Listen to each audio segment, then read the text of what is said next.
टुपुरिया ने कंफर्मेशन कर दी कि वो जून 28 को यानी कि इंटरनेशनल फाइट वीक के अंदर फाइट करने वाले हैं। उन्होंने कहा उन्हें अभी अपने प्रिपरेशन करनी है। उन्हें उम्मीद है कि वो जून 28 को फिर से हम सभी को खुश कर पाएंगे। तो आरडीआर ने अपने फाइट को जीतने के बाद उन्होंने कॉल आउट किया शॉन स्ट्रिकलैंड को और कहा वो अमेरिका के ग्रेट रेसलर को बीट कर चुके हैं। अब बारी है अमेरिका की बेस्ट बॉक्सर की। बेनवा सेंटनिस की फाइट जो होने वाली थी जोएल अल्वारेस के अगेंस्ट, बट अनफॉर्चुनेटली ये फाइट अब नहीं हो सकती क्योंकि जोएल अल्वारेस इंजर्ड होकर पुल आउट कर चुके हैं। बट इस फाइट के लिए क्रायल पिपोले शॉर्ट नोटिस के अंदर स्टेप इन कर जाते हैं। और एक फैक्ट है कि क्रायल पिपोले यूएफसी को 2019 में ही लेफ्ट कर चुके थे, बट वो अब रिटर्न कर रहे हैं बेनवा सेंटनिस के अगेंस्ट यूएफसी 315 के अंदर। अरमान सारुकिन ने रिवील किया कि उन्होंने टर्न डाउन किया फाइट अगेंस्ट मैथ्यूज गैमरोथ। उन्होंने बताया वो नंबर 1 है, वो क्यों गिफ्ट करे नंबर 10 फाइटर को। किसी ने भी ये चीज तब उन्हें गिफ्ट नहीं किया था जब वो नंबर 10 पर थे। यूएफसी ने उन्हें इस ऑफर से एंगर्ड कर दिया है। यूएफसी ने उन्हें ऐसा ओपोनेंट दिया है यूएफसी के लिए ये अरमान सारुकिन के टूवर्ड्स डिसरिस्पेक्टफुल है। वो इससे बेहतर डिजर्व करते हैं। वो नंबर 1 कंटेंडर है। एक तरफ से देखा जाए तो अरमान सारुकिन की बात गलत नहीं है, बट उन्होंने कहा था कि वो किसी से भी फाइट करने के लिए तैयार है। और अब वो कह रहे हैं कि उन्हें टॉप 5 के अंदर के ओपोनेंट्स को चाहिए। और एक तरफ ये देखा जाए तो ठीक भी है क्योंकि नंबर 10 वाले फाइटर को इतनी बड़ी अपॉर्चुनिटी मिलना बहुत ही ज्यादा मुश्किल है और उनके लिए ये कोई भी फायदा नहीं है। तो चले बढ़ते नेक्स्ट अपडेट की ओर। हमजाद शिमाएव ने ड्रिकस डुप्लेसिस के कोच के इस बात पर रिएक्ट किया कि वे ग्राउंड वॉर की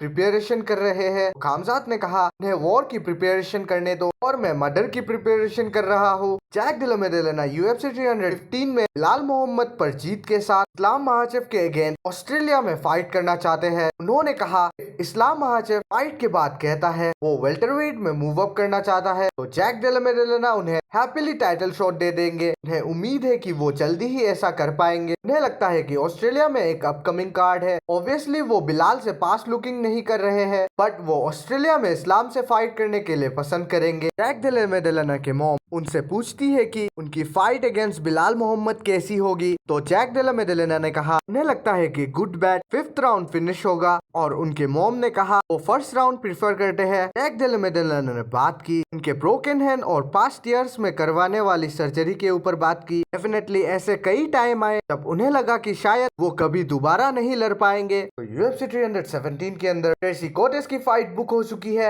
अगेंस्ट विविनिया अराइजो। ये साल अनडिफिटेड फाइटर्स के लिए बिल्कुल भी अच्छा नहीं है क्योंकि तो इस साल टोटल अनडिफिटेड फाइटर 35 थे, बट उनमें से अब सिर्फ 13 ही अनडिफिटेड बाकी है और रिमेनिंग 22 एक लॉस को सफर कर चुके हैं। इनमें कई बिग नेम्स है जैसे कि उमर नूरमागोमेडोव, सारा बुलेट, पैटन टेलबट, बो निकल। तो चले बढ़ते नेक्स्ट अपडेट की ओर। बिलाल मोहम्मद ने उन रिपोर्ट्स पर अपना रिएक्शन दिया जिस पर इस्लाम वेट कर रहे हैं कि फाइट अगेंस्ट जेडीएम उस फाइट की आउटकम्स की। तो इसी के ऊपर बिलाल मोहम्मद ने कहा ना वो इस बात का वेट कर रहे हैं कि इस वीकेंड क्या होता है, लेकिन मैं आपकी फाइट पर साइन करवा लूंगा बिकॉज मैं बेल्ट को बिना मॉर्टल की लीव नहीं करूंगा। मैं स्टिल चैंपियन बनने जा रहा हूँ, इसीलिए अपना कैंप को स्टार्ट करो। हुएवर लाइन में है यू आर गुड। तो आज के लिए इतना ही, मिलते हैं किसी ऐसे दूसरे वीडियो के अंदर। वीडियो अच्छा लगे तो लाइक और सब्सक्राइब जरूर से कर देना। Tata bye bye.